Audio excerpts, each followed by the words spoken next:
தனபாலங்கிறவர் யாகவா முனிவர் ப்ரொடக்ஷன், யாகவா ப்ரொடக்ஷன்ஸ்ல ஞானப்பறவை என்று ஒரு படம், தமிழ் படம் எடுத்தாங்க. அதுல சிவாஜி அவர்கள் அந்த யாகவா முனிவர் கேரக்டர் நடிச்சார். அப்ப யாகவா முனிவருக்கும் எனக்கும் தொடர்பு கிடையாது. அப்பொழுது அவர் சொல்லி இருக்கிறார், சிவாஜிக்கு டி.எம். சௌந்தரராஜனை கூட்டி வந்து பாட செய்யுங்கோ அப்படின்னு சொல்லியிருக்கார். எம்.எஸ். விஸ்வநாதன் ஹாஸ்பிட்டல்ல கடந்த போது தினமும் வந்து என்ன பார்த்துக்கிட்டு இருந்தவர். இப்ப அந்த பாட்டு ட்ராக் எடுத்துட்டாங்க. விஜயா ஸ்டுடியோவில் போயிருக்கேன். அந்த விஜயா பிரசாத் ஸ்டுடியோவில் என்ன பாடணும்னு சொல்லி வந்து கூப்பிட்டாங்க. ஐயா என்னால பாட முடியல, கையெல்லாம் நடுங்குது ஐயா அப்படின்னு. பரவாயில்ல வாங்க அப்படின்னு கூட்டிட்டு போனாங்க. அந்த பாட்டை போட்டாங்க. போட்டு அண்ணன் இந்த பாட்டை தான் நீங்க பாடுறீங்கன்னுட்டு ஒரு 5 கட்ட சுத்தி அது அந்த பாட்டை அவர் சொல்லி கொடுக்கிறார்.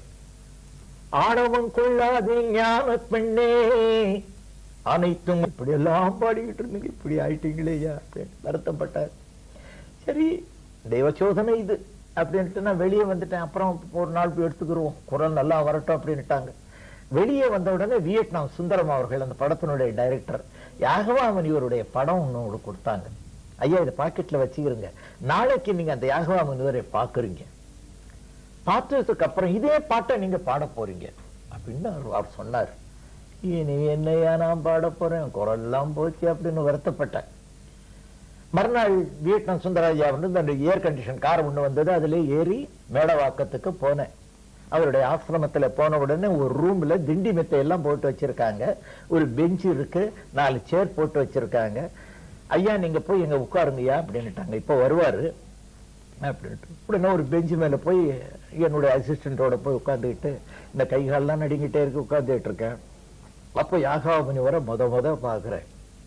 ஒரு பட்டிக்காட்டு ஆளு மாதிரி ஒரு வயசானவர், ஒரு அரக்கை சட்டை கதர்ல போட்டுக்கிட்டு மேல ஒரு துண்டை போட்டுட்டு கையில ஒரு சிகரெட், அந்த சிகரெட்டு குடிச்சுக்கிட்டே வந்தாரு.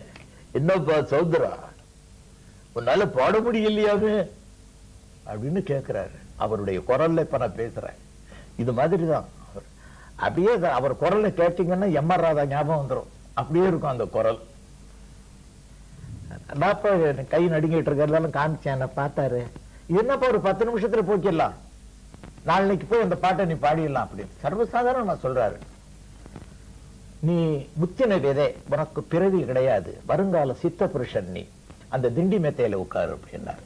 அந்த திண்டி மெத்தையில உட்கார்ந்துட்டு ஒரு சேர்ல உட்கார்ந்துட்டார். மனிதன் தர்மம் செய்து வாழுகிறான் பிறவி இல்லாமல் இருப்பதற்காக. தர்மம் செய்தால் தான் அவன் பிறவி இல்லாமல் இருக்கும். தர்மம் செய்தவன் தான் உயர்ந்தவன், தர்மம் செய்யாதவன் எல்லாம் மடையர்கள், அவ்வளவுதான்.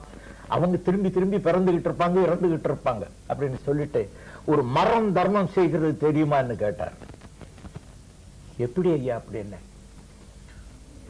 பூமியில இருக்கிற அந்த அக்னியும் வாட்டரும் அதுல இருக்கிற மூலப்பொருள்கள் மண்ணையும் அதுல இருந்து உற்பத்தியாகி வருகிறது ஒரு மரம்.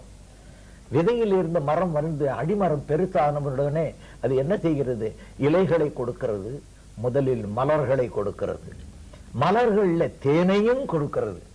இந்த தேன் இருக்கிறது என்பதை தெரிந்து கொண்டு தேனி வந்து கொண்டு போகிறது, கூடு கட்டுகிறது. இந்த மனிதன் வருகிறான், இந்த அழகான மலர்களை படிச்சு தன் பொண்டாட்டி தலையில வச்சுக்கிட்டு வேடிக்கை பார்க்கிறான். இவனால அந்த மலரை உற்பத்தி செய்ய முடியுமா, அந்த தேனை உற்பத்தி செய்ய முடியுமா? மற்றவர்களுக்கு தர்மம் செய்யணுங்கிற எண்ணம் இல்லை. மரத்தடியில வெயிலில் சுத்தி விட்டு நிழலில் வருகிறான்.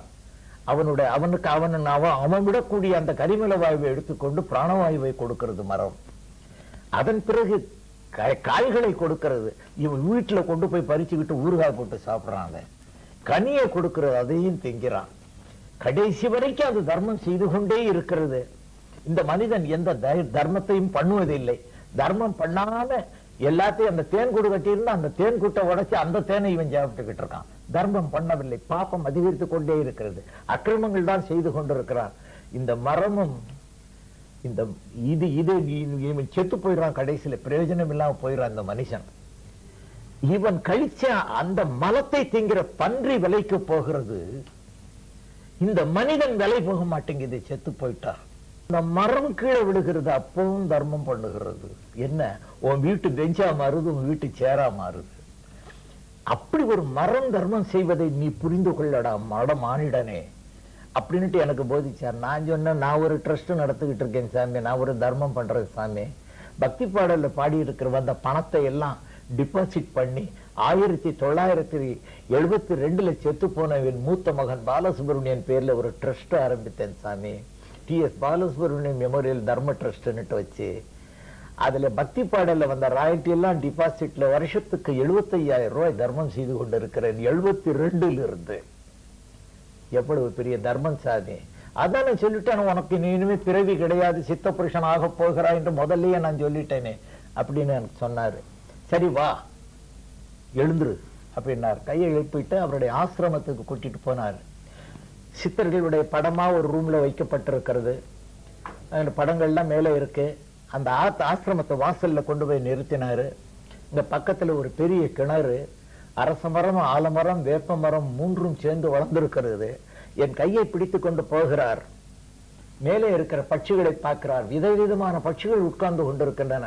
என்னப்பா பட்சிகளை, ஒரு பெரிய கலைஞர் வந்திருக்காருப்பா, பாராட்டுங்கப்பா அப்படின்னு சொல்றாரு.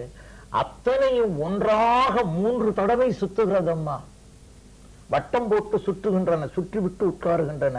உன்னை ஒத்துக்கிட்டாங்கப்பா, பெரிய கலைஞன்னு ஒத்துக்கிட்டாங்கப்பா, வா உள்ள வா அப்படின்ட்டு வாசல்ல நிறுத்தி மனைவியை கூப்பிட்டு கிணத்திலிருந்து ஒரு பக்கெட் தண்ணி எடுக்க சொன்னாங்க. அதுல ஒரு செம்புல ஊத்தி உள்ள ஒரு பொட்டலம் இருந்தது, அதை எடுத்து பார்த்தாங்க. அதுல என்னென்னமோ விழுந்திருக்கு. அந்த விபூதி மாதிரி இல்லை, விபூதி மாதிரி மட்டும் சொன்னார் இவரு. ஆனா எவ்வளவோ அழுக்குகள்லாம் இருக்கு. அதை ஒரு கையால அள்ளித்த தண்ணியில போட்டாரு, கலக்குனாரு. பயப்படாத, உன் கண்ணாடியை எடுன்ட்டு மூஞ்சியில 3 தடவை அடிச்சாரு. அடிச்ச உடனே நமஸ்காரம் போட்டுக்கிட்டே நிக்கிறேன்னா, இந்த குடி அப்படின்னு குடிக்கிறார். எவ்வளவு அழுக்கான விபூதியை கலங்கி கொடுத்தாரு. மலை தீர்த்த மாதிரி இருந்ததம்மா. அது 3 தடவை நான் குடிச்சம்மா. அதை சரி என் காலில் ஊத்திட்டார். பாக்கிய தொடச்சிக்காம உள்ள வந்து உட்காரு அப்படின்னா, அந்த வரிசையா சேரு அந்த கார்னர்ல அவர் உட்கார்ந்து இருக்காரு, நான் இந்த கார்னர்ல உட்கார்ந்துட்டேன். உட்கார்ந்த உடனே வலம்புரி ஜான் அவர்கள் இவரை பத்தி எழுதியிருக்கார், யாகவா முனிவரை பத்தி. இது இவ்வளவு பெரிய புஸ்தகம். அதை ஒரு பையன்கிட்ட கொடுத்து அவர்கிட்ட படிக்கட்டும் அப்படின்னார். அது வந்தது, அதை எடுத்து படிச்சு பார்த்தேன். படிச்சு பார்த்தா தமிழ் தான், ஆனா அதுல இருக்கிற வார்த்தைகளை புரிந்து கொள்ள முடியவில்லை. அது ஒரு கடுமையான சொற்களாக இருக்கிறது. தமிழ் அர்த்தம் புரியல எனக்கு. ஐயா எனக்கு புரியலையா அப்படின்னு சொன்னேன். அப்படியா வா அப்படின்னார்.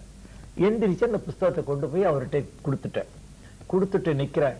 எத்தனையோ புலவர்களை இங்க வர சொல்லி கூப்பிடுறேன், இதெல்லாம் படிச்சு சொல்லுங்கப்பான்னுட்டு ஒரு பயலும் வரமாட்டேங்கிறான் அப்படின்னு அவர் சொல்லிவிட்டு, உனக்கும் புரியலையாக்கும். ஆமா, கால் நடுங்குது கை நடுங்குதுன்னு சொன்னியே, சும்மா நிக்கிறியேங்கிறாரு.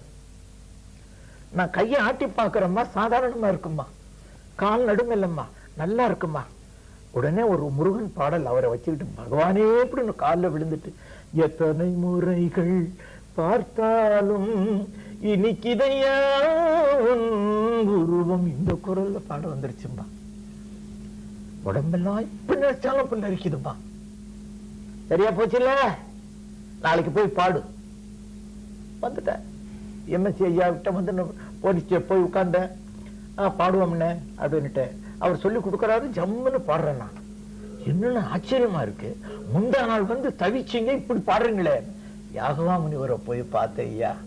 அவர் சொன்னார், நீங்க சித்த புருஷனாக போறீங்க, இப்ப நல்லா இருப்பீங்க அப்படின்னு வாழ்த்தினாரு. நானும் போயிட்டு வந்தேன் ஐயா அப்படின்னு அவரும் சொன்னார். சரி என்னட்டு பார்த்து, ஐயா டிஎம்எஸ் பாடி இருக்கிற முதல்ல ஒரு பாட்டு பாடி இருக்காரு, அது என் உடல்நிலை இப்ப எப்படி இருக்கோ அதுக்கு தகுந்த பொருத்தமா இருக்கு. இப்ப அதை நான் ஈஸியா நடிக்க முடியும். 2வது ஒரு பாடி இருக்காரு, பழைய சிவாஜிக்கு பாடி இருக்காரு, அது இப்ப நமக்கு ஒத்து வராது இது அப்படின்னு சொல்லி முதல்ல பாடின டேக் தான். அப்புறம் இந்த ஞானப்பறவை படத்துல நீங்க அத்தனை பேரும் அந்த பாட்டை கேட்டீங்க. ஆணவம் கொள்ளாத ஞான பெண்ணே, அனைத்தும் அறிந்தவன் ஞான பெண்ணே படத்துல அப்படியே எல்லாம் சொல்லிக்கிட்டு பாடிக்கிட்டே போவாரு. அது மாதிரி எல்லாம் வந்து ஒரு யாகவா முனிவருடைய அன்னைக்கு அவருடைய அனுகிரகத்தினாலேதான் இந்த வயதிலையும் நான் கச்சேரி பண்ணிட்டு இருக்கேன், பாடிக்கொண்டே இருக்கிறேன். அப்பேற்பட்ட ஒரு மகானம் அவரு. அதனாலதான் அவரை வந்து எப்போதும் நான் பூஜை பண்ணிட்டு இருக்கேன். முருகப்பெருமான் தான் என் உள்ளத்திலே இருக்காரு, அந்த வடிவிலே தான் யாகவ முனிவர் இருந்து கொண்டிருக்கிறாருங்கிற நம்பிக்கையில இருக்கேன்.